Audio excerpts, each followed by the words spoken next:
प्यारे दोस्तों, आज की कहानी बहुत ही सबक आमोज है, जिसे सुन के आप बहुत बड़ा सबक हासिल करेंगे।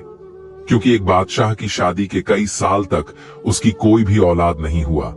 फिर एक दिन बादशाह की बीवी एक फकीर के साथ जो किया, जिसे सुनकर आप हैरानों परेशान रह जाएंगे। तो चलिए आज की इस कहानी को सुनते हैं। हमारे साथ आखिर तक रहिएगा, तभी पूरी कहानी समझ पाएंगे। प्यारे दोस्तों, एक बादशाह था। उसकी 2 बीवियां थी, लेकिन किसी से औलाद नहीं हुई थी।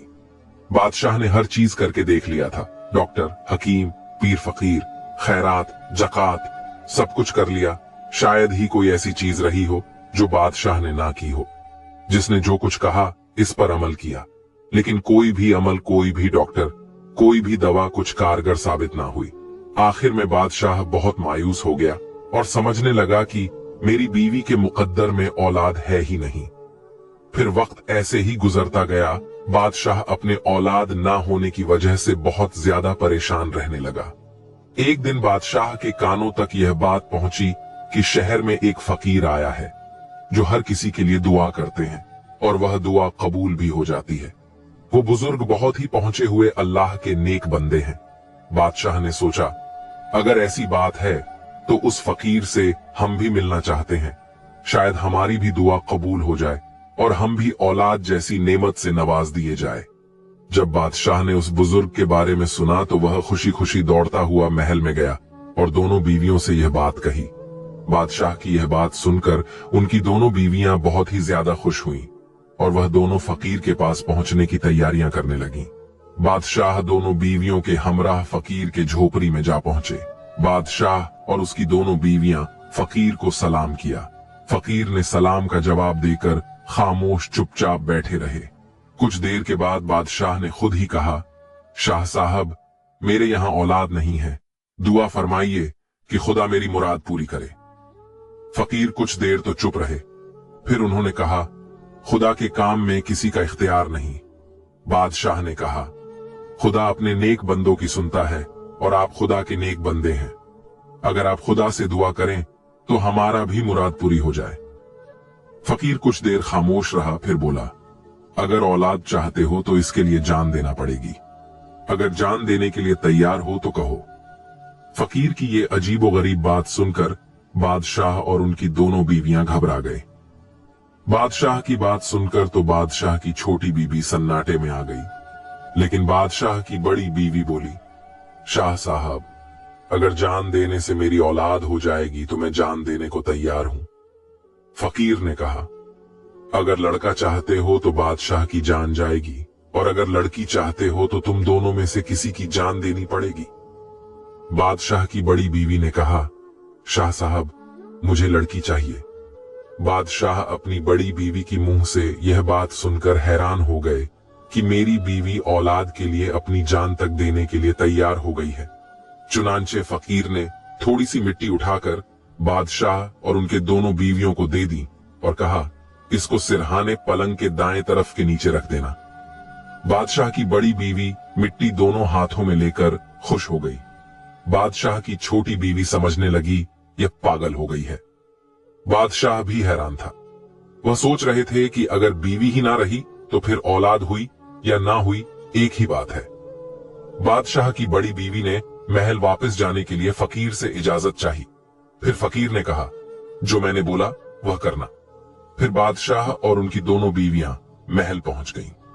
बादशाह की बड़ी बीवी को यकीन हो गया था कि वह साल भर में एक लड़की की मां बन जाएगी। फकीर की दी हुई मिट्टी को बादशाह की बड़ी बीवी ने पलंग के नीचे रख दिया और खुदा से दुआ मांगने लगी। क्योंकि बादशाह के छोटी बीवी से ज्यादा बड़ी बीवी नेक और परहेजगार थी। वह रोज अल्लाह पाक से दुआ मांगती कि या अल्लाह, मुझे एक बेटी जैसी नेमत से नवाज दे। फिर इसी तरह से काफी अरसे का वक्त गुजर गया। मगर दोस्तों, अल्लाह का करना ऐसा हुआ कि उसी साल बादशाह के यहाँ चांद सी खूबसूरत लड़की पैदा हुई। बादशाह अपनी खूबसूरत सी बेटी को देखकर बहुत ज्यादा खुश हुआ और बादशाह ने पूरे मोहल्ले वाले को कीमती कीमती खाना खिलाए और बादशाह ने बहुत सदका और खैरात किया। हालांकि बादशाह पहले भी बहुत सदका खैरात किया करते थे, लेकिन इस बार पहले से ज्यादा सदका खैरात किया और पूरे मोहल्ले के गरीबों में कीमती कीमती खाना तकसीम किया। महल में हर तरफ खुशी का माहौल था, मगर इसी खुशी के माहौल में बादशाह और उनकी बीवियां सब कुछ भूल गए कि फकीर ने जो कहा था कि बेटी पैदा होने पर बादशाह की बड़ी बीवी की जान चली जाएगी। मगर इस बात को कुछ देर के लिए सब भूल गए। बादशाह भी भूल गए कि उसकी बड़ी बीवी को इस चांद सी लड़की के बदले में अपनी जान देनी पड़ेगी। इसी तरह से 4 से 5 महीने गुजर गए। एक दिन बादशाह की बड़ी बीवी अपनी चांद सी बेटी को दूध पिलाकर सुलाने के लिए लोरी गा रही थी कि इतने में फकीर की आवाज सुनाई दी। बादशाह की बीवी फकीर की आवाज सुनकर थोड़ी देर के लिए रंजीदा हो गई, लेकिन फिर खुशी खुशी उठी और फकीर के इस्तकबाल के लिए महल के दरवाजे पर जा पहुंची। बादशाह को भी इस बात की खबर पहुंची कि फकीर दरवाजे पर आया है। बादशाह की बड़ी बीवी फकीर को देखकर बहुत ज्यादा खुश हुई और फकीर का दिलो जान से शुक्रिया अदा करने लगी और कहने लगी, ए अल्लाह के नेक बंदे, आपकी दुआओं की वजह से आज मैं मां बन पाई हूं। फकीर ने कहा, मलिका, तुम्हें अपना वादा याद है? मलिका बोली, हां शाह साहब, मेरी जान हाजिर है, आप जब चाहे मैं अपनी पेश कर दूंगी। फकीर ने जवाब दिया, अभी नहीं, जब बच्ची दूध पीना छोड़ दे तब फिर मैं आऊंगा और उसे वक्त बताऊंगा कि जान कैसे देनी है। यह कहकर फकीर महल के दरवाजे से चला गया। मल्लिका और बादशाह बच्ची के पास आ गए। बादशाह अपनी बड़ी बीवी से कहने लगा, देखो मल्लिका, इस तरह से जान देना कोई अक्लमंदी नहीं। ये फकीर तुम्हारा कुछ भी नहीं बिगाड़ सकता। मैं तुम्हारे रहने के लिए ऐसा इंतजाम कर दूंगा कि वहां तक किसी का साया भी नहीं जा सकेगा। बेगम भी शायद यही चाहती थी। वह बादशाह के कहने में आ गई और वादा खिलाफी पर आमादा हो गई, यानी बादशाह की बीवी फकीर से किए वादे के खिलाफ जाने लगा। बादशाह ने अपनी बीवी से कहा, मैं तुम्हारे लिए एक लोहे का महल बनवा दूंगा। इसके अंदर हर किस्म के इंतजामात होंगे। तुम्हें कोई नुकसान नहीं पहुंचा सकेगा। अगर मौत भी आना चाहेगी तो वहां पर नहीं मार सकेगी। तुम बिल्कुल इत्मीनान रहो। बेगम ये सुनकर बहुत ज्यादा खुश हो गई और बादशाह से कहा, अच्छा, तो बहुत जल्द ऐसा महल बनवा दो ताकि मैं इसमें पहुंच जाऊं और बच्ची को अपने साथ रखूं। बादशाह ने माहिर कारीगरों को हुक्म दिया और कारीगरों से कहा कि मुझे एक ऐसा महल बना कर दो जिसमें वो फकीर तो दूर की बात, वहां मौत भी ना आ सके। फिर माहिर कारीगरों ने कुछ ही हफ्तों में महल तैयार कर दिया गया। बादशाह की बीवी अपने बेटी को लेकर महल में पहुंच गई। महल में हर तरह के आराम का इंतजाम कर दिया गया। फिर धीरे धीरे यह बात सभी लोगों को मालूम चल गया। किसी शख्स ने एक दिन यह बात फकीर को भी बता दिया। जब फकीर को यह सब बातें मालूम हो गई तो वह सिर्फ मुस्कुरा दिया और कुछ न बोला। अब बच्ची ने दूध पीना छोड़ दिया था। बेगम को अंदेशा था कि अब उसे जरूर जान देनी होगी। उसे इस लोहे के महल और इन सब इंतजामात पर भरोसा न था। वह चाहती थी कि जान देने के लिए तैयार हो जाए, लेकिन बादशाह उसे भरोसा दिलाता रहा। वह अपने बीवी को मारना नहीं चाहती थी। बादशाह ने अपनी बीवी को बचाने के लिए हर मुमकिन कोशिश किया। एक दिन बादशाह की बीवी बहुत रंजीदा थी। बादशाह अपने बीवी का संजीदगी का सबब जानना चाहता था। इसने बेगम को बहलाया और उससे कहा, तुम्हारी संजीदगी बिला वजह है, छोड़ो भी यह सब बातें। लो, यह अनार खाओ, तुम्हारे लिए बहुत दूर से खास तौर पर मंगवाया है। बेगम को अनार दिया। बेगम ने अनार लेकर मेज पर रख दिया। बादशाह बेगम को तसल्ली देने के बाद बाहर चला गया और दरवाजा अच्छी तरह बंद कर दिया। बेगम बच्ची को गोद में लिए हुए प्यार कर रही थी कि उसकी नजर अनार पर पड़ी, लेकिन अचानक अनार बहुत बड़ा हो गया और आहिस्ता आहिस्ता बड़ा होता जा रहा था। ऐसा मालूम हो रहा था कि चंद लम्हों में 2 टुकड़े हो जाएगा। बेगम चीखना चाहती थी, लेकिन चीख न सकी। वह सहम गई थी। इसने बच्ची को छाती से चिपटा लिया। अनार बड़ा होते होते 2 टुकड़े हो गया और इसमें से एक सांप निकला। बेगम गुमसुम देखती रही और सांप बेगम को काट कर वापस चला गया और अनार के दोनों टुकड़े इकट्ठे होना शुरू हो गए और अनार आहिस्ता आहिस्ता पहली सूरत में वापस आ गया। कुछ देर के बाद बादशाह अंदर आया तो उसने देखा बेगम बेहोश है और उसका चेहरा नीला पड़ गया है। डॉक्टरों और हकीमों को बुलवाया गया, लेकिन कोई कोशिश कारगर साबित ना हुई। डॉक्टर और हकीमों ने काफी देर तक इलाज करने के बाद बताया कि बादशाह की बीवी अब इस दुनिया में ना रही, इस दुनियाए फानी से चली गई। बादशाह यह बात सुनकर बहुत ज्यादा रोया और बादशाह काफी परेशान भी था कि आखिर मेरी बीवी की मौत कैसे हुई, क्योंकि वहां पर किसी चीज का निशान भी मौजूद न था। अब बच्चे की देखभाल छोटी बीवी के जिम्मे आ गई। कुछ दिन तो छोटी बीवी ने बच्ची को बड़े लाड़ प्यार से रखा, फिर बेपरवाही शुरू कर दी। जब उसे यह ख्याल आया कि यह बेटी तो बड़ी बेगम की कहलाएगी, मैं क्यों इस लड़की को गले का हार बनाए रखूं। बादशाह की छोटी बीवी के दिल में इस तरह के ख्यालात आने लगे। अब बादशाह की बीवी यह सोचने लगी कि किसी तरह से मुझे इस बच्ची से जान छूट जाए और इसके लिए मुझे जो करना पड़े मैं करने के लिए तैयार हूं। बादशाह की बीवी हर पल यही सोचती रहती, किसी तरह इससे दामन छुड़ाया जाए। एक रात उसने बच्ची को 2 आदमियों के सुपुर्द कर दिया और उनसे कहा कि इसे दूर किसी जंगल में जाकर मार डालो, मगर इसके बारे में बादशाह को कानो कान खबर नहीं होनी चाहिए। बादशाह की बीवी सोचने लगी, अगर बादशाह जब पूछेगा तो कोई ऐसा वैसा बहाना बना लूंगी और फिर अपनी मोहब्बत से यकीन भी दिला दूंगी। उधर दूसरी तरफ जंगल में वो दोनों आदमी पहुंचकर मशवरा करना शुरू किया। उन्होंने बहुत सोचने समझने के बाद फैसला किया कि इस बच्ची को यहीं छोड़कर चले जाएं। इसकी जिंदगी होगी तो बच जाएगी, वरना कोई जंगली जानवर खा जाएगा। उन्होंने बच्ची को एक दरख्त के नीचे टोकरी में लिटा दिया और वापस चले गए। जब बच्ची को भूख लगी तो उसने दोनों हाथ पांव मारे और रोने लगी।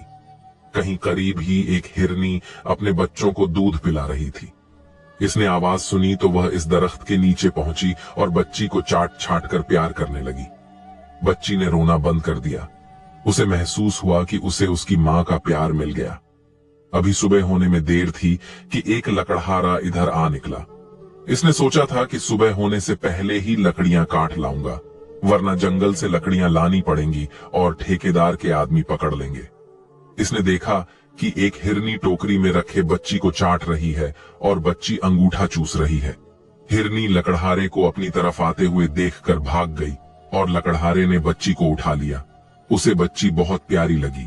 वह लकड़ियां काटना भूल गया और बच्ची को उठाए हुए घर पहुंचा। इसकी बीवी खूबसूरत सी बच्ची पाकर बहुत खुश हुई। सुबह होते होते पास पड़ोस में बात फैल गई और औरतें मुबारकबाद देने के लिए आने लगी। लकड़हारे की बीवी फूले न समाती थी। वह समझती थी जैसे यह उसकी अपनी बेटी हो। जो भी औरत बच्ची को देखती यही कहती कि बहुत खुशनसीब और खूबसूरत बच्ची है। दिन गुजरते गए और बच्ची बढ़ती गई। सब लोग उसे महजबी के नाम से पुकारते थे। जिस दिन से बच्ची इस घर में आई थी, हर काम में बरकत होने लगी थी और किसी बात की तंगी ना रही थी।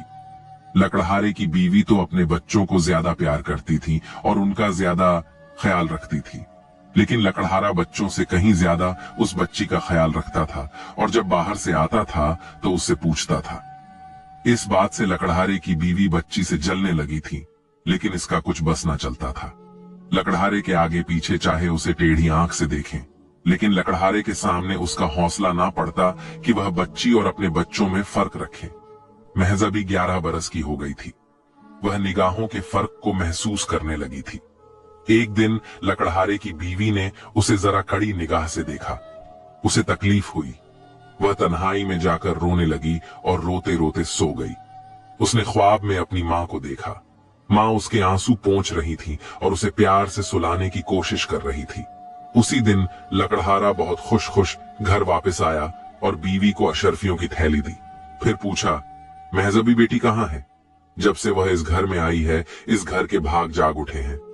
इस बात को सुनकर बीवी खामोश रही तो लकड़हारा बोला, बताओ मेरी बेटी कहाँ है, मैं खुद जाकर उसे लाता हूं। लकड़हारे ने देखा कि महजबी सो रही है और उसकी आंखों से आंसू बह रहे हैं। वह तिलमिला उठा। उसने महजबी को जगाया और कहा, क्या हुआ बेटी? ये क्या कि सोते हुए रो रही थी? कोई तकलीफ तो नहीं है? महजबी ने जवाब दिया, नहीं अब्बा, कोई भी तकलीफ नहीं। मुझे तो कुछ भी मालूम नहीं। क्या मैं सोते सोते रो रही थी? लकड़हारे ने बहुत प्यार से उसे अपने पास बिठा लिया और कहा, कितनी भोली और कितनी मासूम है मेरी बेटी। फिर सबने मिलकर खाना खाया और खुश हो गए। इसी तरह से वक्त गुजरता गया। सारा घर एक बाग बन गया और महज भी उस बाग की शहजादी मालूम होने लगी। इसी तरह 7 बरस और बीत गए और महज भी 18 बरस की खूबसूरत लड़की हो गई। एक दिन जब वह जंगल में गाय चरा रही थी तो इस तरह एक शहजादा शिकार करते करते उसके तरफ आने लगा। वह एक हिरण के पीछे घोड़ा दौड़ाते दौड़ाते अपने साथियों से बिछड़ गया था। हिरण उसकी शिकार से बाहर चला गया था और शहजादा दिन भर उसे हिरण के चलते जंगल में भटक गया और तेज धूप की वजह से शहजादे को प्यास लगने लगी थी। जब शहजादे ने महजबी को देखा तो महजबी ने शहजादे को अपनी तरफ देखते हुए कहा, क्या आपको प्यास लगी है? मैं आपको पानी तो नहीं दे सकती, मगर आप चाहे तो गाय की दूध निकाल कर दे सकती हूं। अगर आप पानी पीना चाहते हैं तो पानी तो जरा दूर से लाना पड़ेगा। यहां से मेरा घर 1 मील दूर है। अगर पानी ही पीना है तो मेरे साथ मेरे घर चलिए। ये कहकर महजबी घर की तरफ चलने लगी और शहजादा उसके पीछे पीछे चलने लगा। महजबी जब उस शहजादे को लेकर घर में आई तो उसकी अम्मी ने पूछा, ये कौन है?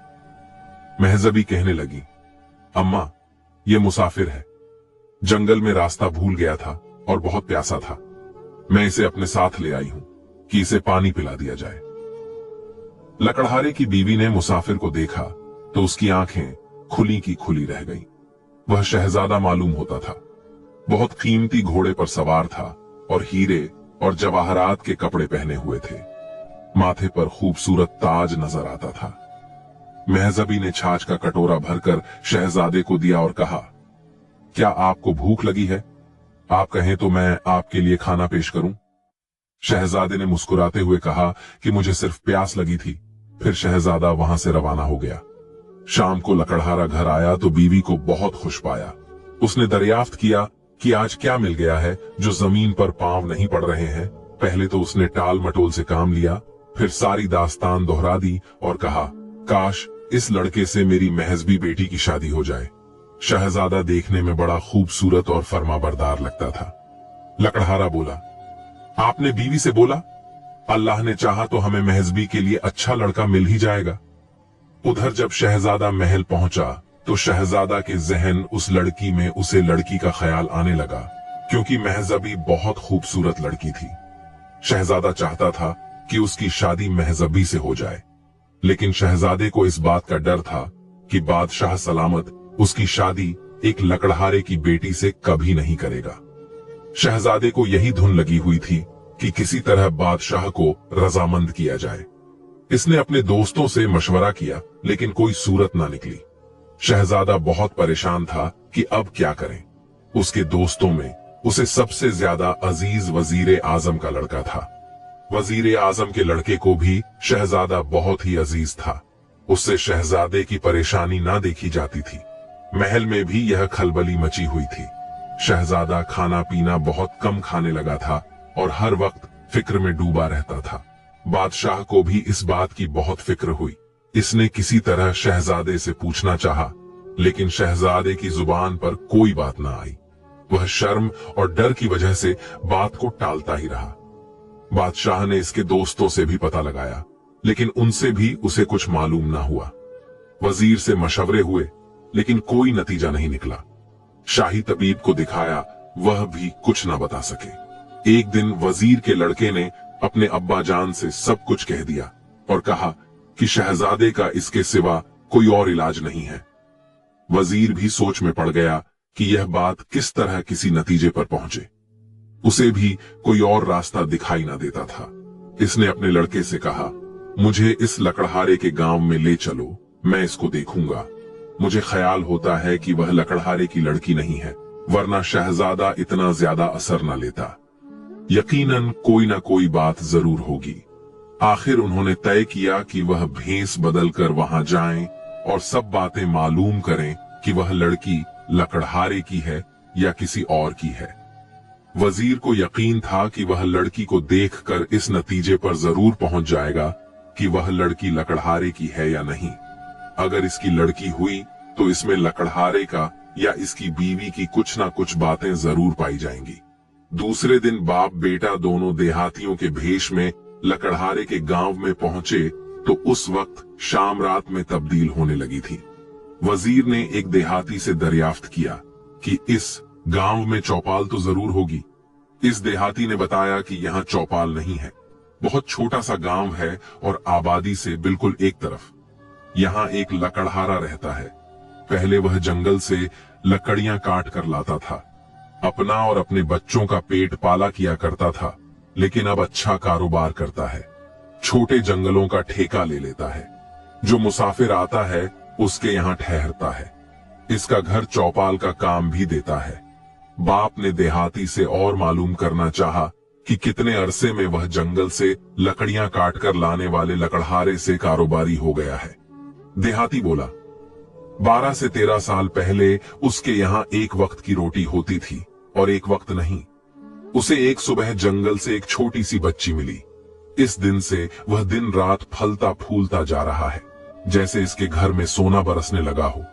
देहाती से इतनी बात सुनकर वजीर और उसका लड़का लकड़हारे के मकान की तरफ चल पड़े। इसका यह ख्याल तो दुरुस्त निकला कि वह लड़की लकड़हारे की नहीं है। अब यह बात बाकी रह गई थी कि लड़की को देखकर अंदाजा कर ले कि वह लड़की किसकी हो सकती है। दोनों लकड़हारे के मकान पर पहुंचे और वजीर ने दरवाजे पर दस्तक दी। लड़की बाहर आई और पूछा, कौन है? वजीर ए आजम ने बताया कि हम देहाती हैं, इस गांव में रात पड़ गई थी, चाहते हैं कि रात यहां रह जाएं, फिर सुबह यहां से अपनी मंजिल की तरफ चले जाएंगे। यह कहकर वजीर ने लड़की को सर से पांव तक देखा और उसे यकीन हो गया यह लड़की किसी मामूली खानदान की लड़की नहीं है, हो ना हो कोई शहजादी होगी। वजीर इसी ख्याल में डूबा रहा और लड़की ने वापस जाकर लकड़हारे को बताया कि 2 मुसाफिर आए हैं, रात भर यहीं रहेंगे और सुबह अपनी मंजिल की तरफ चले जाएंगे। लकड़हारा दरवाजे पर पहुंचा और इन दोनों देहातियों को उसके कमरे में ले गया, जहां मुसाफिर रात भर रहकर सुबह चले जाते थे। उन्हें वहां बिठाकर खुद अंदर पहुंचा और 2 आदमियों का भरपूर खाना लेकर वापस आया। खाने के बाद बहुत सी बातें होती रहीं, जिनसे वजीर आजम को और भी कई बातें मालूम हुई, लेकिन वह यह ना समझ सका कि यह लड़की जंगल में आई कैसे और उसे कौन छोड़ गया और क्यों सुबह होते ही वह दोनों जाने लगे। लेकिन लकड़हारे ने उन्हें रोका और नाश्ते के बाद रुखसत होने दिया। वजीर ए आजम सोच में डूबा रहा, लेकिन वह इन बातों से ज्यादा मालूम ना कर सका जब तक सब बातें पूरी तरह मालूम ना हो जाएं। इस वक्त तक वह बादशाह से इस सिलसिले में कोई बात नहीं करना चाहता था, क्योंकि बादशाह हरगिज ना मानेगा, वरना वह रियाया और दूसरे बादशाहों में नीचा हो जाएगा।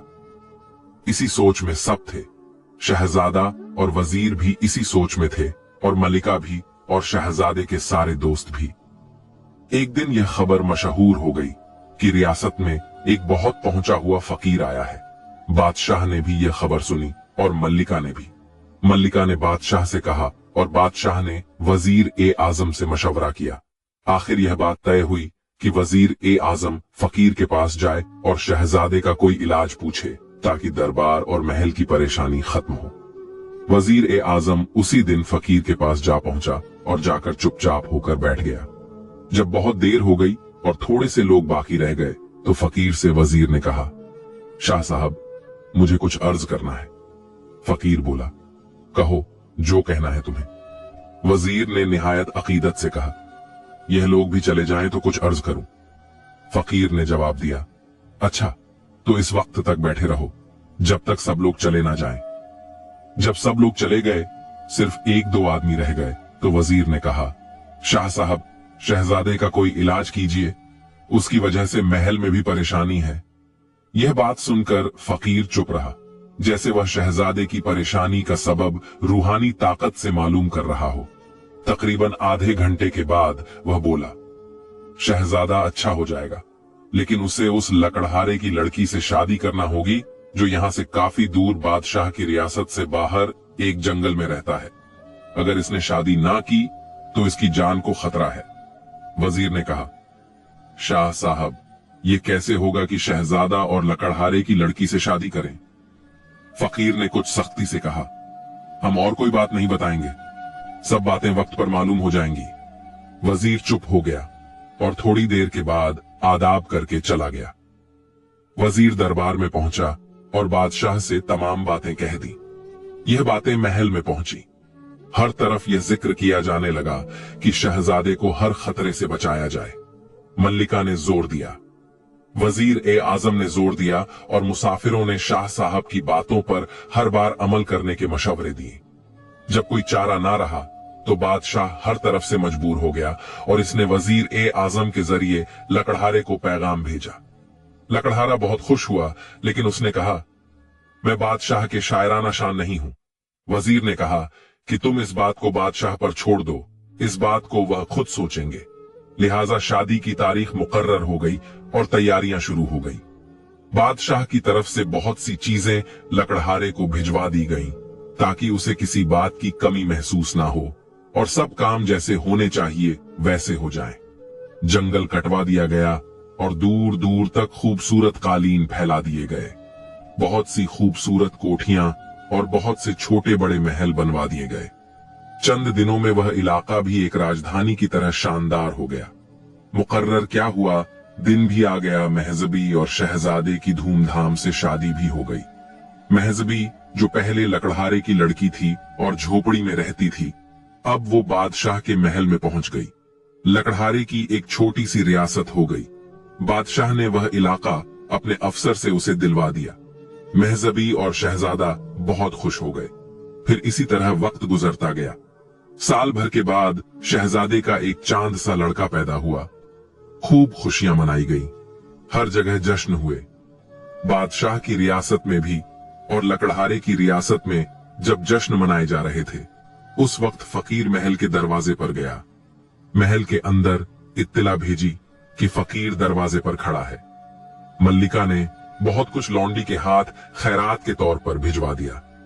फकीर ने लौंडी को वापस भेज दिया और बोला, मल्लिका और बादशाह से जाकर कहो कि मैं इस खैरात का भूखा नहीं हूं। लौंडी ने जाकर मल्लिका से यह बात कह दी। मल्लिका बादशाह के पास पहुंची और बादशाह से कहा, एक ऐसा फकीर महल के दरवाजे पर आया है। मेरा ख्याल है कि यह वही होगा जिसने शहजादी की शादी लकड़हारे की लड़की से करने के लिए कहा था। बादशाह को भी ख्याल गुजरा। दरबार से वजीर को बुलवाया और सब के सब महल के दरवाजे पर पहुंचे। वजीर ने फकीर को पहचान लिया और अकीदत से इस्तकबाल किया। फकीर को बादशाह और मल्लिका अपने साथ अंदर ले गए और एक बड़े कमरे में ऊंचे से तख्त पर बिठा दिया। फकीर ने कहा, बच्चे को मेरे पास लाओ। मल्लिका खुद गई और बच्चा लाकर फकीर की गोद में डाल दिया। फकीर ने दुआ की और बादशाह से मुखातिब होकर बोला, ये लड़की लकड़हारे की बेटी नहीं है, ये एक बादशाह की शहजादी है। इसकी 2 बीवियां थीं, उसकी कोई औलाद ना थी। मैं उस शहर में गया, मैंने दुआ की और यह शर्त लगाई कि लड़की चाहोगे तो मल्लिका की जान देनी होगी, अगर लड़का चाहोगे तो बादशाह की जान देनी होगी। बड़ी मल्लिका ने लड़की चाही, लेकिन बाद में वह बादशाह के कहने में आकर अपने वादे को भूल गई और बादशाह उसके लिए एक अनार लाया। ये सब बात किसी को पता नहीं, सिर्फ मल्लिका जानती थी। फिर मैंने खुदा के करम से उस अनार से एक सांप निकला। फिर उस सांप ने मल्लिका को डस लिया। मल्लिका मर गई। ये लड़की छोटी मल्लिका की परवरिश में आ गई, लेकिन उसने उसे एक मुसीबत समझा और कुछ आदमियों को जंगल में मारकर फेंकने के लिए तैयार किया।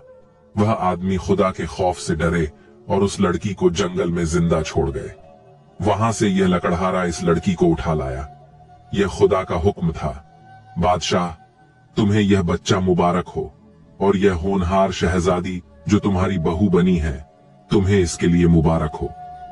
फकीर ने बच्चे की पेशानी को बोसा दिया और महल से चला गया। प्यारे दोस्तों, इस कहानी से हमें यह सीखने के लिए मिलती है कि अल्लाह पाक जो भी करता है अपने बंदे के भलाई के लिए ही करता है। इसीलिए किसी भी चीज पर अल्लाह का नाशुक्री नहीं करनी चाहिए, बल्कि अल्लाह पर भरोसा और सब्र से कम लेनी चाहिए। आखिर में अल्लाह पाक से यही दुआ है कि अल्लाह पाक हमें ऐसे वाकयात से सबक हासिल करने की तौफीक अता फरमाए। आमीन। इस वीडियो को एक लाइक भी जरूर कर दीजिएगा, क्योंकि लाइक करने से यूट्यूब इस वीडियो को और भी लोगों तक पहुंचाता है और हाँ, इस वीडियो को शेयर भी कर दे। हो सकता है आपका एक शेयर से ये बात किसी के दिल में उतर जाए और हम सबके लिए सदकाए जारिया बन जाए। आमीन। दोस्तों, जाते जाते बता दे कि हमने 4 वीडियो आपके लिए मोबाइल की स्क्रीन पर लगाया है, जो कि बहुत ही अच्छी कहानियां हैं। अगर अभी आपके पास टाइम है तो इन सारे वीडियोस को भी जरूर से देखिएगा। मिलते हैं अगली वीडियो में, तब तक के लिए अल्लाह हाफिज।